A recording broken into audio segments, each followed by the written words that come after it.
5, 4, 3, 2, 1. We live.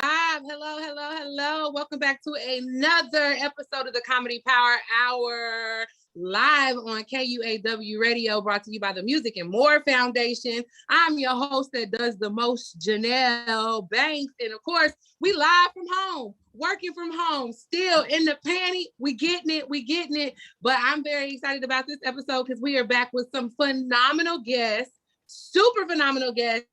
I got to just fellowship with these women, watch them work the stage, and just embrace them during the Black Women in Comedy Laff Fest in New York.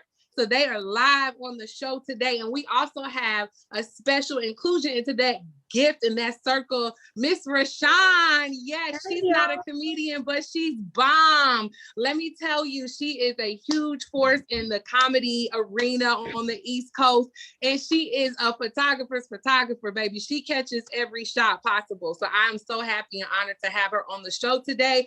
So let's get into it. And before we get into it, let me shout out our technician running everything virtually for us, Mr. Walker. I love you. Thank you so much for everything you do. But let's get into our guests today. We got two ladies on the road right now. This is what I love about comedy, baby. You never know where you're going to catch us and how you're going to catch us, but we stay ready. So show some love for Woo Woo and D-Lo. Yes, live from you somewhere on the road, but they are based out of Baltimore. So we're going to get some accents today, honey. We're going to get some accents, some twos and twos on the avenues. You know what I'm saying? All right. Also, we got on the show today, Chariot Trinidad. Woo! Hey. I love her. Her last post just had me, I had to read it 10 times because I was cracking up. She's amazing. And also, we will have joining us Miss Mills Lane. She is a phenomenal force as well. I love her. She comes out of DC and she's an educator. Yes. So we're going to get into it. We're going to get into a lot. So the first thing I do want to touch on, ladies, y'all be doing these virtual shows and y'all have done shows, I'm sure, with virtual comics or comics who have kind of came to the comedy arena via, TikTok or just funny Instagrams, funny short videos, et cetera. I just saw a video with Corey Holcomb where he was having a discussion with Ryan Davis. And I tell you, Ryan Davis is neutral than a mug. You know what I'm saying? He Homer Simpson out of the situation real quick. But he talked about how like some viral comics, they eat it on stage. They're not as successful, or they have, they struggle with crossing over on stage versus being, snipping a video or whatnot. So I just wanted to pick your brains. Have y'all ever had an experience? Have you worked with any of those comics in that arena? I want to open the floor to anyone. Well, I could go because currently I'm touring with Darren Fleet, who, is big on the internet. A lot of people know him from the internet and from his viral videos, but he actually started off doing stand-up, but then it kind of like stand-up and the viral videos kind of coincide and happen at the same time. So he still, understands the art of stand-up comedy and the requirements for it. So what I can say, speaking for him specifically, is he's one that knows how to do both. In that me and D-Lo just watched that with Corey Holcomb earlier today. And, he was saying, it's very, you don't know all that can do both. And I do know for a fact, like sometimes when we go to certain places, other regular stand-up comedians will come out to see him just to see, like, is he really funny or is he just selling tickets, because he's popular. And then when they do see him perform, they be like, oh, okay, you are funny, like, all right, I enjoyed you. They're pleasantly surprised. I have yet to, honestly, all of the other people, like the people that they actually named, I haven't seen them do stand-up.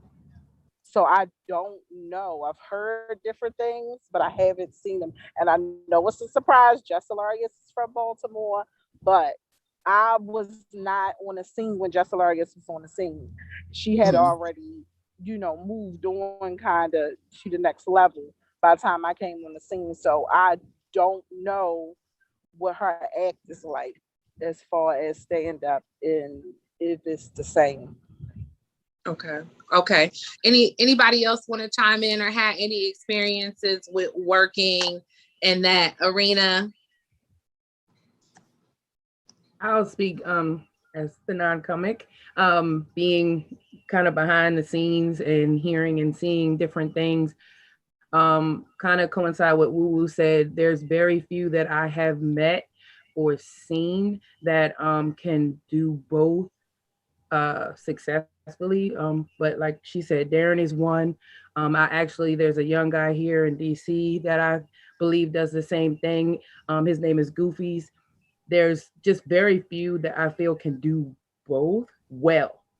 I feel like you can probably do both. And I also think people get confused what like a comedian and kind of like a comedic actor. And I feel like a lot of the Instagram people are comedic actors. They're not really comedians.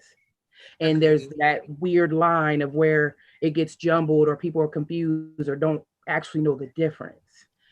And like she said, some of the names, I was just like, okay, I haven't really seen them on stage. I have seen Jess Hilarious on stage. But we all know as far as the issue she's had as far as stealing jokes. So some of the jokes I saw were other people's jokes. So they went well because they were funny jokes, but weren't necessarily hers. And I mean, she said it, she said she takes it and makes them better or whatever, however, her opinion, her feel.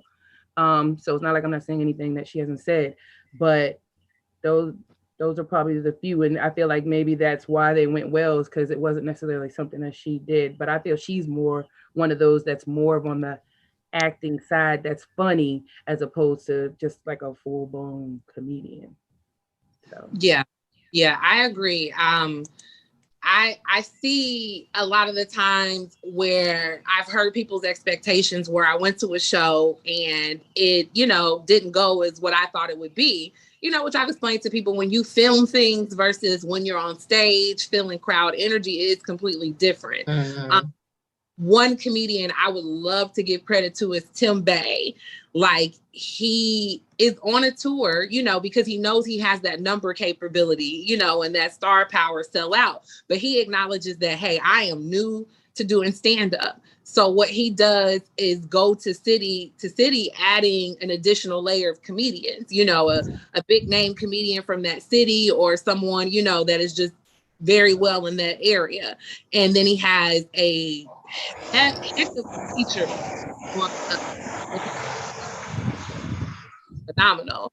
And so I love that he's able to incorporate, what he does, as well as what he's known for, what he's popular for, his characters, into stand up, and then also pay homage to stand up and those who work in this, area very, very, very hard, in this genre. So I definitely can respect that. But I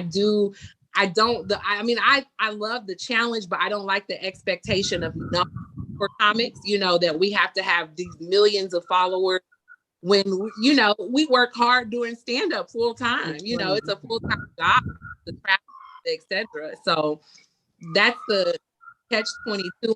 But Corey's point, and I definitely felt Ryan's point. Sometimes you just want to business and let people do what they do. And also, I feel Ryan is one of the comics who became successful off of being an internet, or being a viral comic. So, yeah.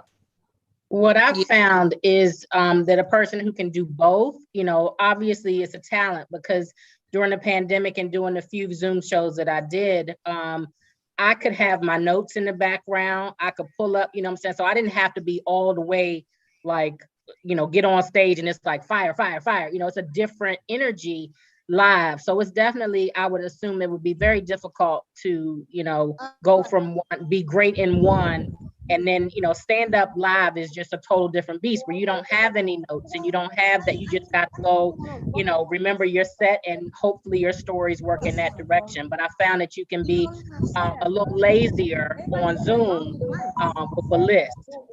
Mm-hmm. Yeah, absolutely. And I do commend those people who have found a way to kind of merge their online personality with that stage presence in the show. I feel like B. Simone does that, and Pretty V, they're pretty successful at that. I think it's a good merge of comedy versus, just the whole improv and the whole, dynamic of spreading those skits that they're known for within their stage. But also for people who are, strict attendees who are used to just straight stand up stage, that can be very strange. Somebody got to mute Cherry Ann. Cherry Ann, can you mute yourself? And this is why we call it comedy. He can mute her from his side. Whoever's running the Zoom. Mr. Walker, can you mute Cherry for us? That means if you don't talk to the Can you mute Cherry Ann's audio? Thank you. But we pretend it's like a commercial. There we go.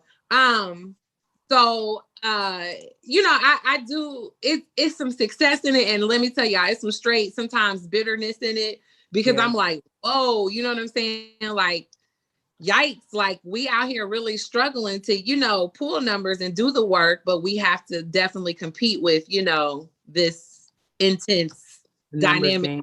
Right. You gotta have 1 million followers. You gotta put out 5 videos a day. And for comedians, we don't like putting out videos because then people will say, well, I gotta come to your show when I can see it online, Right. So there's another dynamic. D-Lo, did you want to chime in and say something? Yeah. So the thing for me when it comes to like those that play the internet and they do stand up, like if you can do the both, I give you that. It's not often, like most of y'all said, it's not often you're going to find somebody to do it. The issue that I have is this. When you get to the side of the promoters or the people throwing the events, that because they see these numbers on Instagram or Facebook or Twitter, they think that this is the person who's going to captivate my audience. This is the person who's going to sell all these tickets and make a great show. And what they make the mistake with is, yeah, you sell all these tickets, but those same people may not be coming back because your person didn't deliver. Now it's up to the stand-up comics who are actually on the show to make the audience laugh, because the person that you assumed was funnier because they had followers is the one that you put all your faith behind. Like, I don't understand that. Like, I feel like it kind of, like, I don't knock them. Don't get me wrong. Like, Boo was talking about Darren. Darren is a little separate from that. You know what I mean? I see it, son. Darren is separate from that. Darren is a comedian who ended up in a lane online, so he can play both sides. There are some who can't, and I grow tired of it as a comic. Like you said, the pressure of having to be on the internet. Just because we were in a pandemic, I don't want to be on the internet. That's not what I choose to do. I don't want to be in a situation where my comedy is necessarily edited to make it funny. I want to get on stage and just be funny. You know what I mean? And I like the art of the comedy on stage versus online. Anybody can buy an iPhone and switch the video up or change it up a little bit and get an idea from here and an idea from there. But for a person to take different ideas and actually have to formulate it into something that when they get on stage, it sounds like it's coming just straight from them. Somebody can just create a conversation with their audience. It's a whole different vibe. And I'm sorry. I mean, call it what you want. I know some people will give safe answers, but I'm going to have to give the props to the stand-up comics who are creating their own. You know, this is not things that we take from our experiences and we create a set. But on stage, it's just me and it's just my voice. It's me and that mic. And on the internet, you could have done 9 million other things to change that up. Half them people don't even look like the real person in real life. We got to just be us. We got to be open and raw on stage. And I feel like that's where the difference is. And that's where that online thing, it loses something for me. I don't get it. Plus, I'm old, so I'm not doing no videos. I don't care.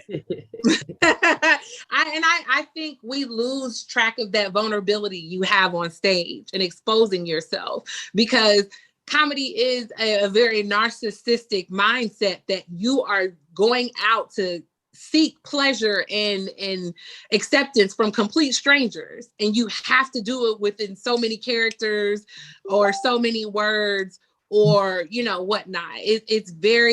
It's a dynamic. When I say feel the audience, feel the crowd, some comics sit backstage, some comics will watch that door and watch who walks in and the scenarios. They listen to the conversations, they feel the energy of the room. And I think that's so important sometimes when you're trying to make that transition into being a full-time comic or being on stage. Because like you said, that take, you can edit it however many ways you want to. You can add effects, all of these different, things that go into not what is the dynamic on stage. You know what I'm saying? It's not conducive to putting you in a, environment. And also sometimes they normally transition into large arenas and large stage and large crowds, whereas we got it out the mud. We've done audiences in dive bars, bowling alleys, you know what I'm saying, in the back of the club, under the club, you know what I'm saying, baby showers, bar mitzvahs, your cousin's birthday party. Like, we've experienced every setting of comedy, and so it just builds character, which I don't think sometimes you are able to get in those situations when you are just strictly used to recording. So it is very stressful for comics. I do want to say to our general population, show some love for your local comics, and those comics that you see on other scenes that are not just viral comics, make them viral by going to their page. Because a lot of us do post content. A lot of us do create videos. Actually, our everyday experiences are hilarious, and we post those for y'all, but y'all don't be sharing it. That part. That part right there. Mm-hmm. Yeah, I'm sensitive. So let's get something else, because this is one thing I love about speaking to Black women. I'm gonna be transparent with y'all. Like, sometimes I struggle being in spaces with other Black women, because I know, honey, we judge and we give the face of judge sometimes, and sometimes we don't try to, and sometimes women purposely force their insecurities and their extra situations on you. And so right now I see on the internet, there is this dynamic of body shaming or just body commentary, period. And what I'm seeing is there is, whatever body size you have, you're just open for a conversation or a dissertation about it. So rapper Corey Lee Ray, I'm probably saying her name, Coy Lee Ray, pull up in that, in that, that one. The one doesn't say words. Okay. So she is definitely being attacked for her body, and she's a small frame woman, which I can remember back in the 90s, early 2000s, like, this is, what we needed, like, this is what everybody wanted. Like, this was the body type everybody desired to see, or like the Aaliyah or something like that. Huh? Like Aaliyah or something like that. Yeah, just that lean figure. And now, now we're to the voluptuous side of the world. And now you see like Lizzo, who's I love her, very body positive, and energy. Yeah, just great energy. But I just now see where people just have to comment on any size, shape, or body. So if you have a BBL, people don't like you. If you're in shape and you're thin and you got a physique, people don't like you. If you gained a little weight, people don't like you on the internet. So how do y'all feel about what's going on in this world of body shaming, body dysmorphia, body commentary? I don't know what to call it. Honestly, I love. Oh. I'm sorry, go ahead. I was just going to say, this has been the test of time. There has always been an issue or someone not liking somebody or somebody's insecurities coming through about someone else who's confident in what they have and carry. I feel that the internet, social media has made it so people are very sensitive, that all their things are coming to light, so they're using it to show it or to be bullies, so to speak, because they know they would never say certain things to somebody's face because they might lose it. So I feel like we've always dealt with that.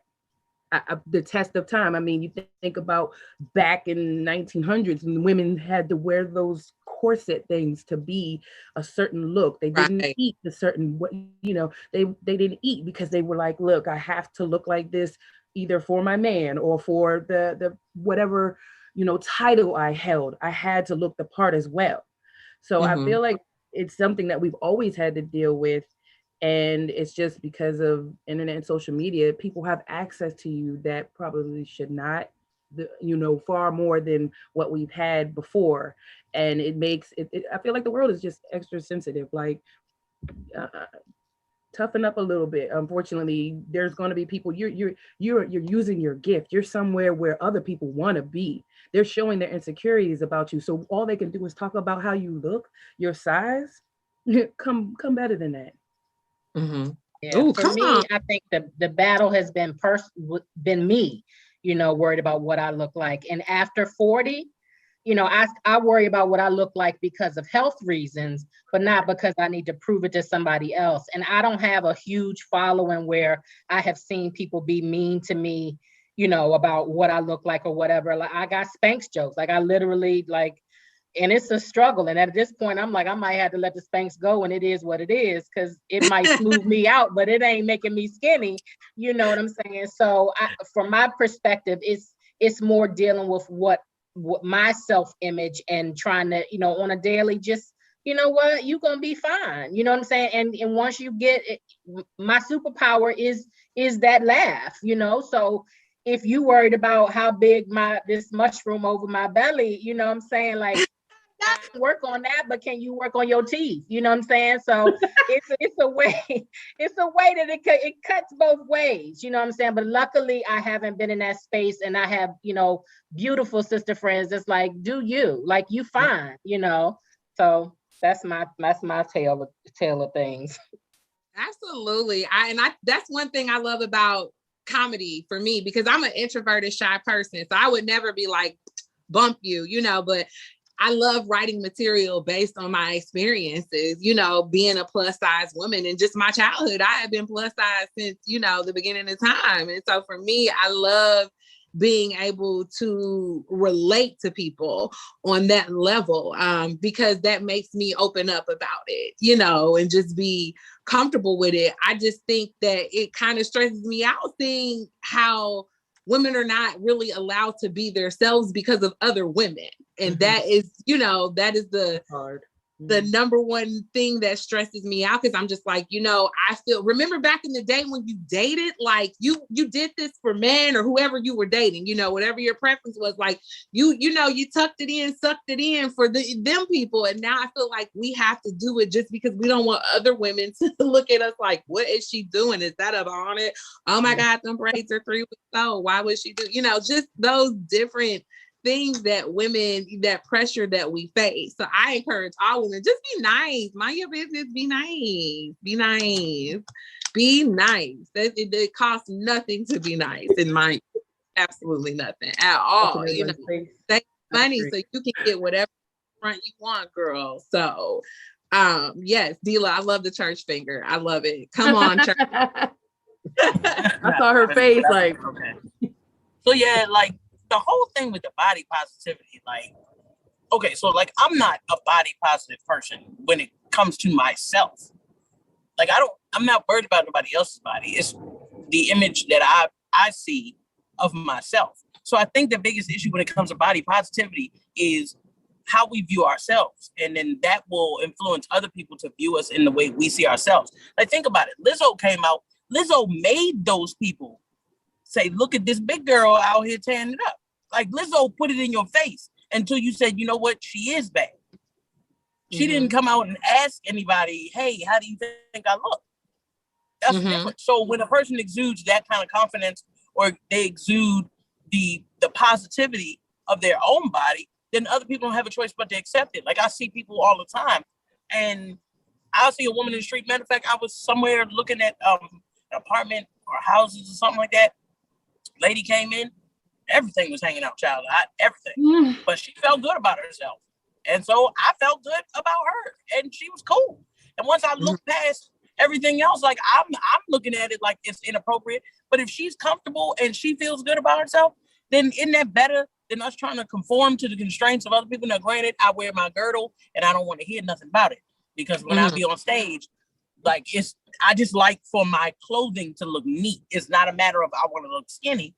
I like my clothing to look neat, and I be trying to look thick out here. You know what I'm saying? Hallelujah. But you definitely fit. It works. It definitely works. But you know what I'm saying? I just think it's a matter of when it comes to body positivity. When you look at other countries, you look at other races. Some people, like for instance, when you were talking about the young lady that's a rapper, and she's slim. If she just put it in people's face, yo, this is throwback body. I'm bringing Aaliyah back, Slim. I'm bringing back, bringing back to the slim joints. The same way we did when light skin went out and all the dark skin brothers, we bring it in for the chocolate. You know what I mean? When Wesley Snipes was popping, he told y'all, I am black as all outdoors, but this is what it is. And they fell in love with it. That's how Idris got away. So us making that way now, us having the positivity, or being able to just look at ourselves in a positive way, it just make it easier for people in the future. That's all of it. I don't think we got to read too far into it. No, you're right. I love that. I love that energy. You got to give it to yourself. You got to have it within yourself. And that's so right. What you put out into the universe is what you get. You know what? I'm going to walk down my hallway and everybody get it. You love it. Get this forehead. Get this forehead. Get this forehead. I didn't know what you was talking about for a second. You was like, you about to walk down your hallway. I'm like, I said body positivity, but don't get locked up. Don't get locked up. Let me see. I can't help you. What? But what to tell you, you better ask for Sean. About some things. I'm gonna jump over our next subject to save time, but I want to talk about just laugh about it. I recently experienced something in comedy about professionalism, and I just wanted to chime in and get other comics, opinion. Now, D-Lo, you've heard this story. We're going to call this story CC with the sandals, right? So all of you women, and especially with you, Sean, you travel everywhere. You know what I'm saying? And time is of the essence when you are a comedian. You must be there at all times. I did a show which was slated to start at 7, did not start until 7:30. 2 comics on that show. One showed up at 8:30. One showed up at about 9:20. So have you ever dealt with someone who has totally disregarded professionalism in comedy and just, had no regards for the show or the industry or respect for the craft? I need some stories, honey, because this story blew my mind. Y'all hear what I'm saying? Them time frames, right? 7 o'clock show. Right. That's a whole hour and a half. 6:30. Yeah. And the gag is they were in town. They just decided to go be tourists. Now, all of us recently did shows in New York, and it's New York, but nobody was like, you go be a tourist and then show up at the show when I show up at the show with an entourage. Right. We were literally trying to get there. Like, okay, I don't know where this is at. Like, let me get there. At 7, I found that the couple shows where I've had people come in late, and sometimes it's the headliner, but they are the prima donna, and if that's their way of, they've worked it out. But as a newer comic at the time, I was like, I'm freaking out because I'm like, okay, I got to do 10 minutes. And, I'm getting more and more nervous. The time, like we were supposed to start at 8. So if I go on at 8:15, 8:30, I should be good. I can watch every, and then in my head, that messes with my whole flow. But again, in my opinion, those folks, it's not professional. Again, New York, I know people were trying to navigate, trying to get there or whatever. But in my experiences, and it's been men for the most part that come in, and it's kind of like a prima donna thing, and then they come in, they still do their set, they still have their drink, and everybody love it. So that's how they roll. That's how it works. Okay, coming from the ministry of D-Lo. So that's D-Lo.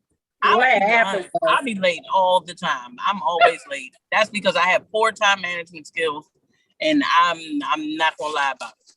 Now, a lot of the time I overdo it because I might try to take on more than I can handle. I might try to take 2 shows when I know I don't have enough time, but I want to do both of them. And I'm sorry, I'm greedy. I get it, what you were saying with the prima donna thing, that is some of them. However, in comedy, sometimes you got to know when to show up. And I'm not saying to be late, but when you are the closer on a show and that show has 13 comics on there and they trying to give everybody time and slide people in the lineup, ain't nobody trying to be there at 7:30 and I'm not going on to 11:15. There are people who do shows like that, and you know not to be in it because all you're going to do is you're going to sit there. You're either going to get bored, you're going to get, your mind is going to be doing everything else. You might be sitting there drinking. Next thing you know, you toe off. Like it's not a good idea to me if I know it's a large show. When there's a show that's a reasonable number of comics, it is good to get, okay, Omni Ride. It is good to get there on time, you know, and all of that. However, with the story that I heard, the lack of professionalism, like there's certain stuff you just don't do at a show. If you notice, there's certain clothing we don't tend to wear on stage.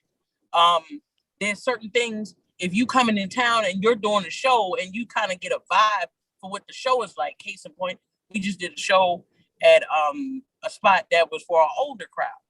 Now, if comics would have been coming in there with Daisy Dukes on and, you know, just looking at hot mess, they hair pink and blue every which way and all kinds of stuff, it might have been out of whack because that's not the vibe that was going on there. So when you know what kind of show you're throwing, or even if you inquired about it, you know, it would be wise to try to get within the restraints, not to change who you are, but kind of stay within the restraints of what is decent for the show and what's appropriate for the show. Coming in off the late, when you come in like almost 2 hours late now, dog, I'm not even sure why you're here unless you want to watch the headliner because it's not you anymore. Right. It's definitely not you. If you come to a show 30 minutes late and you were supposed to host, I'm sorry, it's not you, sis. You're no longer the host. And you can't get mad and try to pull up trying to grab the microphone talking about, I got it from here. No, you don't. You're number 4. That's who you are. You're not the host. Yeah. And that's keeping 100. Right. That's keeping a whole 100. There's people that get mad because they can't go up because they got there an hour and 15 minutes late or whatever. Like, I can't get mad. I was late. You can't get mad when people don't respect you as a comedian or don't respect your craft if you don't come in with any kind of sense of professionalism. If you go to an event and you hooping and hollering looking for your quesadilla or you doing this and bringing this out the back and all that other stuff, that's not appropriate. That's not how you're supposed to move as a working comedian. That's how you move as an amateur, and that's going to show which bookings you get. People going to pay attention to all that stuff, and that's how you know you're not going to get the stuff. Now, I know I made my mistakes. Probably the reason why some of the bookings I didn't get because I be late. That's me accepting that. But if you can't accept that, you're not going to get nowhere. Yeah, absolutely. Accountability is very important. The number one thing I've learned in show business is showing up is very important. And I mean, just the number one rule with being an adult for me is early is on time, you know, or just communication, constant communication of letting people know, hey, this is where I'm at. Hey, I'm lost. I'm here. I'm there. You know, I was in town. I heard y'all got good sandwiches. I went to go pick up one of these sandwiches before I came, something, you know. Right. But I just think there's a huge benefactor into comedy. Like, I'm starting to feel like it's one of those markets where anybody feel they can penetrate. And when they do penetrate it, they just don't treat it the correct way. And I feel like you have to you have to treat it like a job. You know, you have to be on time. You have to be professionalism. There is a certain type of attire that you have to wear. And sometimes I feel people are just like, I can do it, so I'm gonna do it, you know? Yeah. So someone who, you know, is behind the scenes, either helping book a show or have, you know, put one together, or just, you know, I'm doing photography and I talk, or I'm close to the actual producer of a show. I'm anal about time. I'm so on time that, like, you hang around me long enough, it's gonna make you on time. Like that's how I've always been. I've actually had someone tell me that, like, girl, the years that I've known you, I'm on time now. Like so I have to like not always put my expectation on somebody, but time has always been a part of the professionalism for me. And that's whatever I've done. I mean, from my regular job to jobs that I do, because that does add, like, people talk, talking and a recommendation or referral is still the biggest way to get jobs right now. Not just so it's you're selling yourself in whatever you do, and time to me is a factor in that. So that I've seen it where people have not getting a gig in whatever, especially in the entertainment, because I've been around also like party entertainment, DJs and things like that. I've also helped with things of that nature. And I've seen people who were the better candidate not get the job because they're known not to be on time. And I need to start my party on time. I need to have my show start at a decent time. Even if you know that this producer or person is not a timely person, you may even know that the show is not going to start on time. That's where the communication comes in, like you said, Janelle. Then say, okay, I know that they're probably not going to start on time. Let me call and be like, I'm running 30 minutes late. How's the show looking? Is everything okay? Then you get an idea or something like that. But at least keep yourself in the know. Don't just do it blindly. Just don't do it because you think the show don't start till you get there. You know what I'm saying? Or the party don't start until I show up. No, people have lives, people have things going on, and we're all here. And the audience is on time. You're not on time. The audience is on time. So how dare you feel like you can do that and disrespect? You're disrespecting the potential people that are want to follow you. They might actually think you're funny, but they be like, this person never shows up on time. I can't go to their show. Right. Very true. Very true. Somebody pointed out in our comments that there's a individual that does stand up in a bikini. So sometimes they feel anybody can wear what they want. And I'm not saying, no, don't wear what you want. I'm just saying in certain instances, in certain shows, certain arenas, you can't wear certain things. It's number one. Okay, so number one rule or a myth that we have, I don't know where it started, but they say Black women, we're not supposed to wear shorts on stage. We just not. It's just certain things we've been told as women not to wear on stage. And I completely understand from a certain standpoint, because a lot of stages are up and people are looking up at you. But if it's a million degrees. But I understand those comedians that are known for certain attire.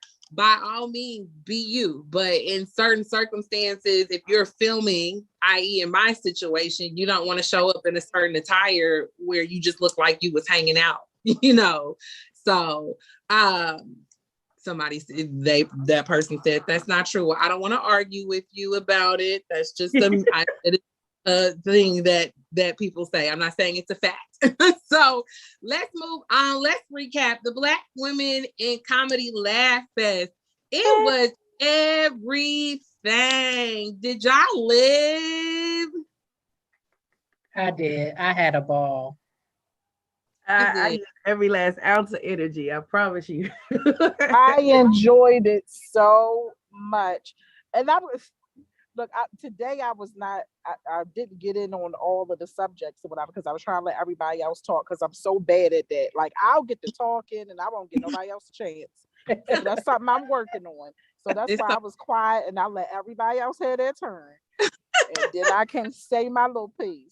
But no, I enjoyed this so much. It was everything. I just love the environment of being around all of these beautiful Black women that are so creative and talented, and just know that we out here doing it. And everybody, I felt like I took something from everybody. I learned something from everybody. And it's just good to know these different people, these different women from these different states. Janelle, we come from the what was the other one?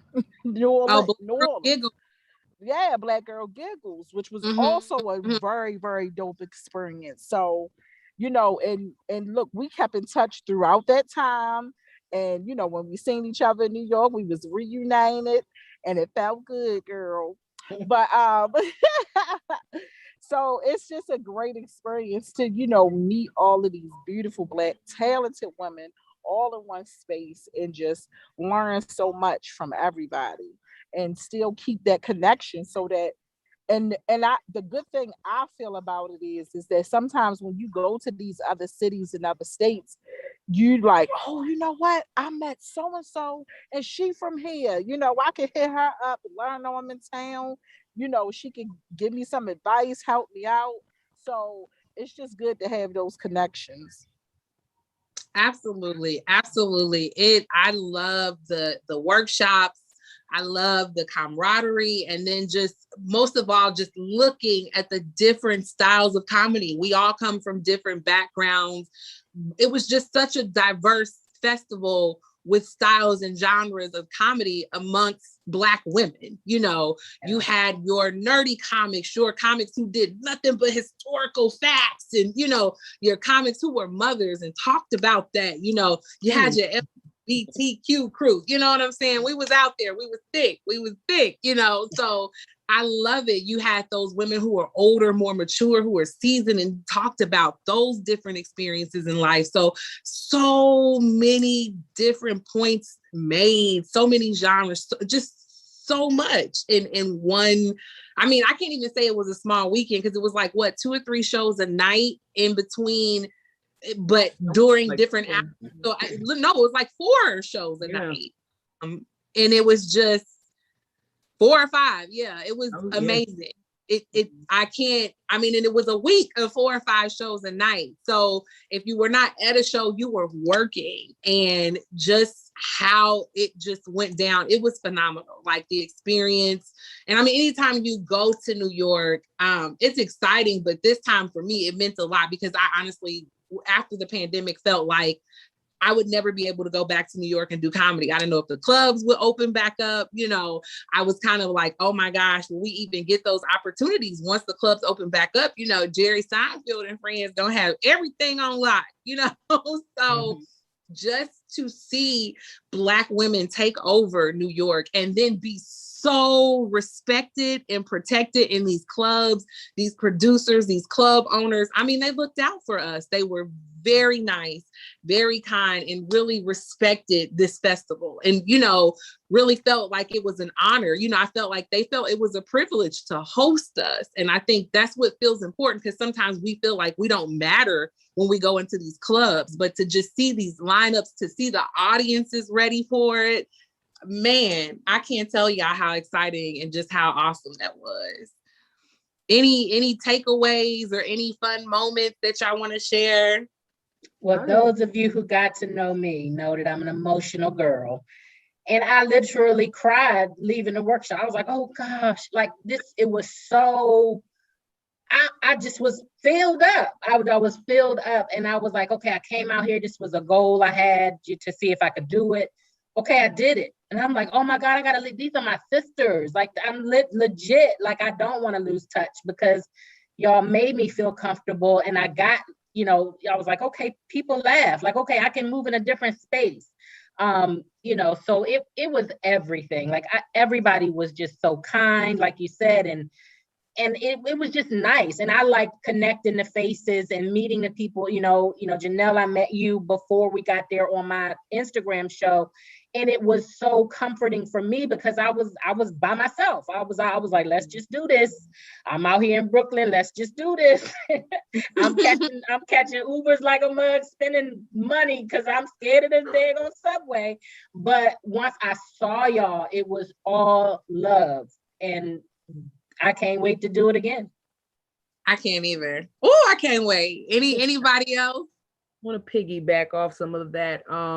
Yeah, so that also, to me, like you were saying, Janell, the club owners and things also being somewhat protective, that to me, that also speaks to Joanne and all the other ladies that actually put the festival together. That means that they actually took the time to see which places will support the movement, basically, of what they were trying to do, and to see the different types of clubs. I am kind of all about us. So I feel like maybe, we've got to try to find some more Black owned, but I know that's hard in this industry. But aside from that, I felt like as a whole, the energy. So even if someone, because there were some sisters that may not have had a good day that day. I saw people uplifting each other. I'm with you, Mills. I'm emotional too. Like I think me and Woo started crying when we went to the workshop with the young girls, and they like killed it. And we were like, oh my gosh, like this is what's coming up. This is the next generation. So just seeing that and having the feel, so whatever somebody was going through, they're putting stuff aside for the laughter and sharing the good moments, and that women can be Black women can be in the room together and not fight, not have issues, and love on each other. It can be done, y'all. People out there in the world, it can happen. Yeah. Hello. Yeah. My motto is I don't compete, I eat. You know what I'm saying? I do like to eat though. What that was, everybody had a seat at the table. Everybody had a seat at the table. Come on, from the ministry of D-Lo. What's up? What's up? Bodie, do it. Now, I know y'all was talking about being emotional. I was accused of being emotional at the closing event. I was accused by Janell. I was there. Talking about some. We saw you tearing up. I wasn't tearing up. That was allergies. Okay. I wasn't tearing up. Okay. I was emotional slightly, but it was allergies that were affecting me. However, I will say and not to make it sound like, like we need acceptance from anywhere, but I did like the idea that we were in clubs that weren't just Black clubs. There are clubs that I may not have ever gotten a chance to touch that stage. Mm-hmm. I would never believe that I'd be able to be on the stage at the Stand or to go to like West Side. And then there was Gotham? There was, you know what I'm saying? There's different clubs, and I may not have had those opportunities just yet. And just the idea that I have that, I got a picture and I had an opportunity and I had a good time. You know what I'm saying? But just to be able to remember that I had that experience in a Black festival sits well with me. It didn't have to be a festival that wasn't run by people that look like me. Mm-hmm. Then to be able to go there and realize, not just the fact that it was all these beautiful women from all these different places and everybody had all this talent, but the fact that there was at least one person in that room that felt the way that I felt about some of the same things. And she may not have lived in my city, or I may not have ever come in contact with her, but for that week, I came in contact with her and was able to have conversation and relate to somebody. And to realize that there were comics there that lived 40 minutes from me. Mm-hmm. And I may not have ever met them. Right. Yeah. You just never know who you end up meeting, or networking with somebody like Leanne Lord. You know what I'm saying? To be able to sit next to her and her give me advice on writing a joke. I'm looking like, this is almost like Beyonce. Okay, this is okay. Like, girl, say something else, girl. She almost cried. I did not cry. I cried in my mouth every day. I cried in my mouth every day. I did. Y'all with y'all little Golden Girls and living single pictures y'all had. I see why y'all was crying and carrying on. Yes, the experience. I encourage any woman in comedy, any Black woman to just experience it. Because I know for a lot of us, for me, it's like 4 or 5 of us who are, Black women in comedy here, and we're never booked together, so we don't get to share our experiences. And then it's like that Little Kim versus Foxy Brown, theory that all women have to compete, that we don't like each other, that we don't want to be in the same room and spaces with one another. And that is not true at all. So I just love, it was such a liberating and freeing experience. I love also, my favorite part is seeing what other women wear on stage, because I struggle with that. Like one day I want to be a whole dude on stage, and the next day I'm like, I want to wear a dress. I want to wear the dressiest of dress with lace, and then like the next day I'm in slacks and a blazer. So just being able to see how women, what shoes we wearing to be comfortable, and seeing other women be comfortable in their skin. And I'm like, what? I can wear flats on stage. I can wear sneakers and a dress. I can wear these different things on stage and not feel like, I'm just not a performer or whatnot. So everything about the fest was phenomenal. Do you guys, I always like to highlight what you're doing and also highlight other comics on the show. Before I let you guys highlight your stuff, I do want to highlight our comic of the month, which is Latoya Pope, coming out of Memphis, Tennessee. Pew, pew, pew, pew. She just celebrated her 1 year anniversary. When we talk about Black-owned comedy clubs, Sis is celebrating her 1 year anniversary of her Black-owned comedy club because she's the owner. Okay, owner. I'm the CEO doing everything in that club. So I just wanted to give her her flowers because she opened a club in a pandemic. And that one thing I just admired, because knowing what you have to go through, knowing the uphill battle that was just to meet protocols and CDC standards and still try to enjoy yourself and bring something to your city. It's phenomenal. So I just want to just show her mad love for that. She also hosts the comedy festival, which is amazing. I've been to it twice. It's called the Memphis Urban Labs Festival. I would encourage y'all, if y'all have not participated into, she puts on some amazing workshops. Within that festival, I learned how to get a contract signed, learned how to get my money up front. I learned about what women need to wear, what undergarments we need to wear on stage, and how we need to present ourselves on stage when it comes to, just the comedy club versus the corporate gig versus, our homies gig. I learned about my mental health on stage. She has a therapist come in. It's phenomenal. Like, I encourage you to attend this festival. A lot of it does take place at Chuckles, which is also another Black-owned club. So you get a lot of the pro-Black experience in Memphis, and it's Memphis, of course. So I commend her on what she's doing. Stay doing it. Stay true to what you're doing. Now, Sis does on my show, I want to highlight what you're doing, what y'all got coming up, what y'all got going on. Let me know. I want to be in the know. I want to support. Don't be quiet. I'll start. I was like, I got about 6 weeks before I got to be back. I think less than that in the classroom. So I am thoroughly enjoying traveling. I'm gonna hit somewhere else up next week. My IG show is on hiatus. I'm 62 shows in, I think 61 shows in. But let's call it season 2. Gonna kick off in August. And just want to get back into my whole first year of that. Wasn't just talking about comedy, but getting into the mental space and, dealing with, former felons and, their experience coming out, the transition into, back into normal life and how difficult that is where I kind of want to stay in my lane there and hopefully expand and see where I can shoot my shot with some people who can produce my show, because right now it's hard to produce your own show, getting the talent and, all of that, y'all know that. But so I hope to still move in that space and comedy, still trying to get in where I fit in, where I feel comfortable and do more shows. I did not know about all of these festivals that now I'm like, if y'all gonna be there, who all gonna be over there?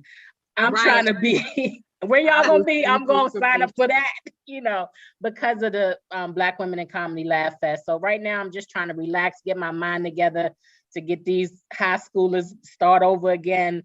I'm an English and journalism teacher by trade, and so TV and podcasting is my passion right now. So we'll see. That's my story. So you're in DC, right? I am. Okay, so I'll be sending you some stuff. Holla at me. The 2 festivals, actually, it's probably too late to get on now. So I'm just gonna go ahead and take over my part, So we have 2 festivals coming up in September. The DC Comedy Festival and the Baltimore Comedy Festival. The Baltimore Comedy Festival is running around the Labor Day week.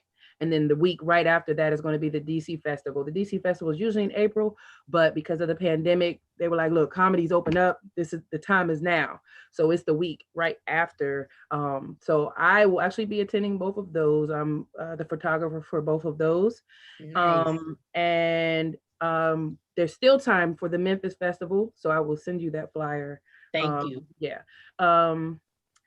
Also, I've just been busy just doing a lot of shows. I've actually been picking up on my photography, but I also help behind the scenes. There's a guy here, Eddie Lyles, who does a lot of DC shows and some Baltimore stuff. So I've been helping him as far as, booking things. And also they have a podcast that I help with.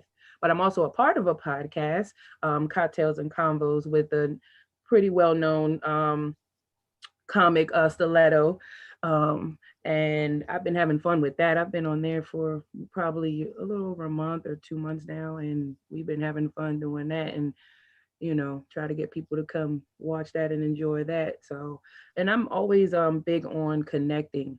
I'm one of those people, if I hear, and I'm nosy sometimes, so I'm working on it, but if I just like heard y'all's conversation and you were like, yeah, so I need someone who does production, and I need someone who does I